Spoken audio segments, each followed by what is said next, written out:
For joining us here in the Shaw Studios for a very special Shaw Arts and Entertainment. We're taking a look at Telemiracle 31, of course, coming right here to Saskatoon, March 4th and 5th. And with me in the studio right now, Miss Beverley Mahood and Brad Johner. Thank you so much for coming in here, you two. How is Saskatoon so far?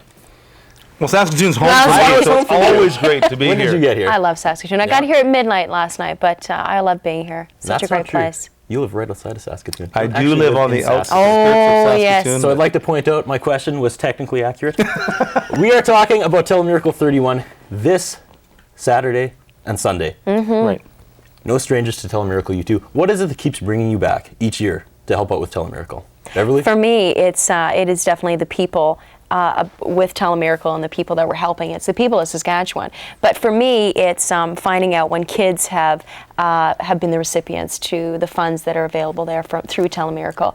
And anytime when kids are involved, that's you've got my vote. Yeah. Brad? Well, I'm just excited to be asked back every year. Like I was telling somebody earlier, at the end of Telemiracle, I beg and cry a little bit and beg them to bring me back next year. And this is something so unique because it starts Saturday night, goes all the way till Sunday at 5. What's it like? What's the atmosphere like working for that long? I know you guys take breaks, maybe catch a couple hours of sleep here and there, but what's it like working for that amount of time?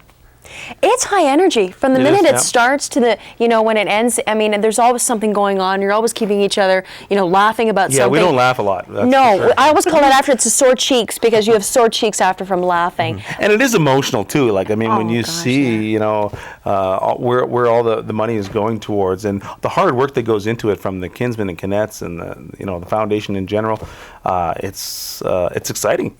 See, when I tune in every year, I always watch the beginning, the ending with the balloon drop, but then I will set my alarm and I'll get up and I'll watch at like 4 in the morning. And that's what I think is the best TV. And you're always on there. It's always you at 4 in the morning. I know. And it's always where you're the most delirious, where anything can happen at that time. Yeah. And I've done a few crazy things. I believe have you played the nose flute ever? The nose flute you play? Yeah. That was one morning at 4 in the morning. Usually when I have a cold, I play that. Yes, I've heard that before. Yes. You talked a little about it before, but do you see the money you guys raise make a difference? Do you get, after it's over, do you get some feedback about that? Yeah, and that's another reason why it keeps you coming back every year, is that you get to see where the money goes and you get to see that it really is used and it is needed. And I think that it could happen to any of us, where you might need to use the funds raised through the Kinsmen and the Kinettes. So it's every little bit helps, and that's the thing that you notice as well. And the thing I love too that looks like it's so rewarding is you guys get right in there. You're there in the first couple rows, shaking hands as you're performing. That's got to just warm your heart right off the top. Oh, it does, yeah. And it's not only just the Telemiracle weekend, but during the week we get a chance to travel around and see where the money goes. Like last year we got to tour the Ronald McDonald House, and it's just so inspiring to see the amount of work that some people go through, and they get some funding from Telemiracle, but it's also just a year-long process of where the money's going, So what are you guys bringing to the table this weekend? Telemiracle 31. What can we expect? Well, there's a great cast this year. That's very energetic, fun cast that we're really looking forward to, and just going out there and doing our thing. So if I tune in at 4 in the morning, what are you going to be doing? Who knows? You just have to tune in. And if you pledge, if you ring those phones, get those phones ringing, you never know what can happen, right? How fun is it to chant ring those phones? You do it at home when you watch. During the year, I can go out in Saskatchewan and play a show anywhere. And I don't have to mention Telemiracle at all. I can just say, "Where are we going?" And the crowd will go, "Higher." So it's really neat. There's Telemiracle on the brain all year round. Best Telemiracle memory, Brad. Oh boy, I tell you, Telemiracle memory. I think probably for me is the first year I was invited to do the Saskatchewan Talent, be part of Saskatchewan Talent. And my brothers and I and my dad, we performed on the show for Telemiracle. And that was just so neat because for years, you watched it on TV, but now you were actually in the building where it was all happening. Beverley. For me, it really is the people that surround Telemiracle. A lot of them become really good friends of mine, but it's seeing how everybody is there for one goal and one purpose, and I love seeing that. There's so much heart and it's such a great spirit. But you know what? For me, from day one, I was excited to see Bob McGrath. My first Telemiracle, I couldn't believe that I was on the same stage with Bob McGrath. And there's somebody that has only missed 1 year out of all the Telemiracles. It's pretty amazing to be around somebody like Bob McGrath. That's bizarre that you guys would be in a situation where you're starstruck. It is. I guess it is. But you know what? And it's funny. I mean, we joke about this, about leaving your ego at the door, but we're all equal there, because we're all there and we're here to do something. Just for one cause. Yes. Yeah. It's not about, how many hits you got and what are you doing this year? It's kind of, we're here for Telemiracle and the people of Saskatchewan. You mentioned right off the top that you're helping kids, so you're there. You do a lot. Let's branch out outside of Telemiracle. You're very involved with juvenile diabetes as well. I am. Talk Yeah. a little bit about that. For that same reason, the thing is with kids is that they never complain. They'll be the last ones to tell you that they're sick. And, I think in everybody's day, we all have good days and bad days, and we sometimes find ourselves complaining about the little things, and kids never complain. So anytime that you can be a voice for children or help them out in any way, I'm always there for them. Now, you are such a busy lady. I pulled some stuff off the Oh, all right. It may not be accurate, so I'm going to run this by you. Okay. All right. Now, I know you also have a hosting gig on CMT. Yes. That's probably a lot of fun as well.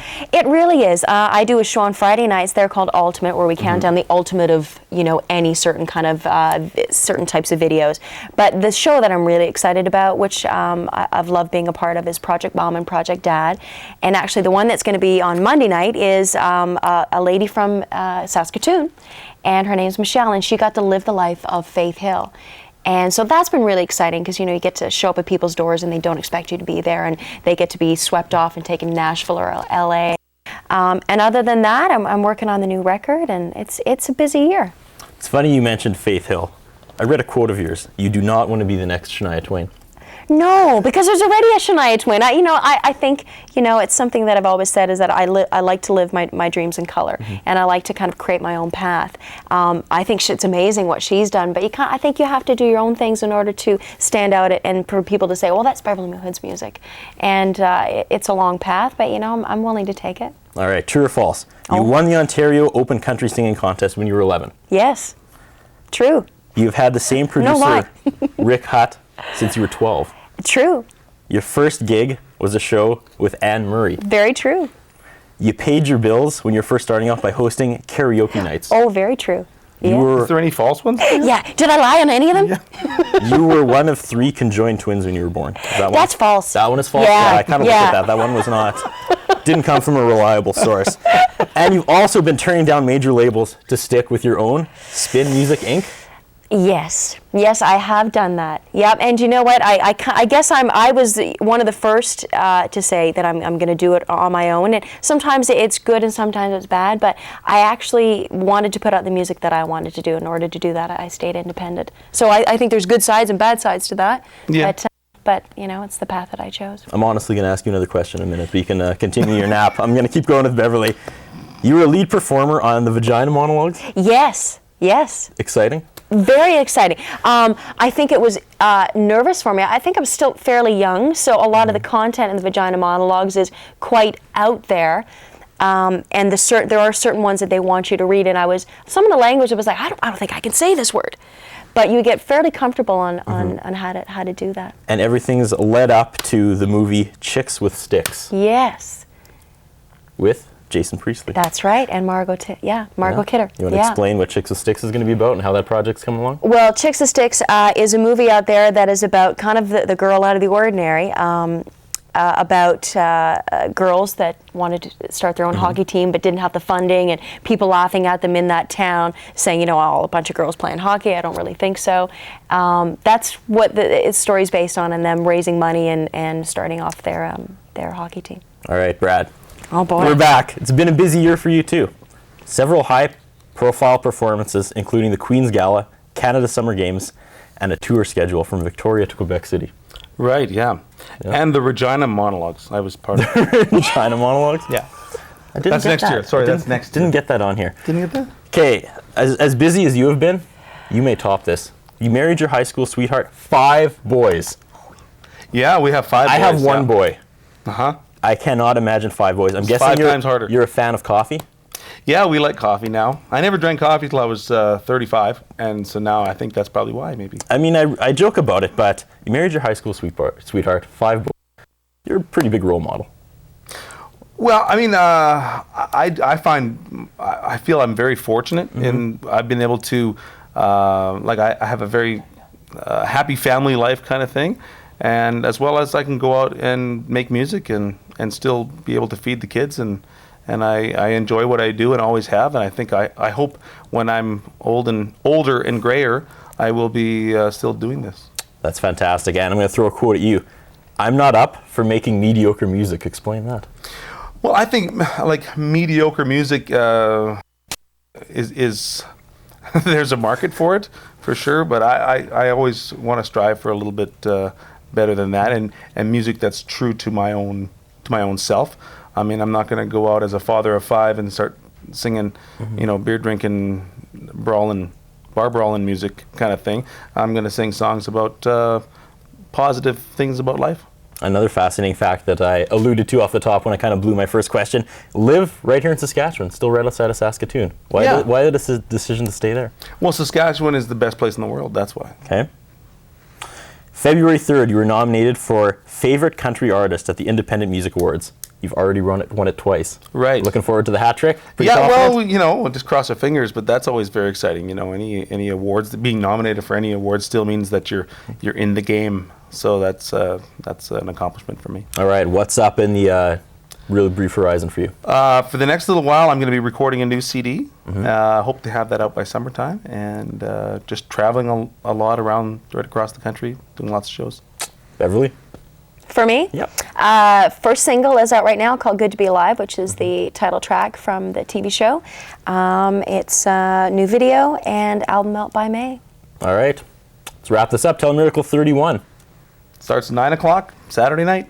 Tune in. You guys are going to be there entertaining people all night, all day. Yep. Thank you so much for joining us in the studio today. Thanks for having us. I look forward to tuning in and seeing you this Saturday and Sunday. Thank you so much. Thank you. Thank you. Thanks.